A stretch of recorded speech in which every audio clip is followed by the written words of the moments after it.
బెల్లంతో వండింది పాయసమే, పంచదారతో వండింది పాయసమే. ఒకటి తెల్లగా ఉంది, ఒకటి నల్లగా ఉంది, రెండిటి రుచి తీపి. అది తెలుసుకున్న నాడు రంగు కోసం పాకులాడడం, పక్క పాత్ర కోసం వెంపర్లాడడం. నాలో కనపడనిది ఏది సీతమ్మలో కనపడి నువ్వు చచ్చిపోయావురా, నీ విర్రి కామానికి ఏం చేశావో తెలుసా రావణ అని అడిగింది. ప్రపంచాన్ని గడగడలాడించగలిగిన వాడు ఇంద్రుణ్ణి గెలవగలిగిన కొడుకుని కన్నాడు. నీ కామానికి పరకాంతని తెచ్చి కొడుకుని యుద్ధానికి పంపి చంపేశావు. నా కొడుకుని, నీ తమ్ముణ్ణి చంపేశావు, కుంభకర్ణుణ్ణి. ఇప్పుడు నువ్వు చచ్చిపోతే నీ తమ్ముడు విభీషణుడు నీ తలకొరివి పెడతాడు.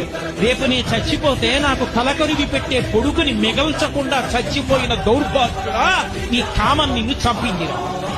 చెప్పరా సీతమ్మ ముందు సుందరకాండలో? ఒళ్ళు దగ్గర పెట్టుకోకపోతే అన్ని వేళలా వయసు ఉంటుందా, అన్ని వేళలా శరీరంలో ఓపిక ఉంటుందా? ఎంత తేలికగా ఓపిక ఉంటుందో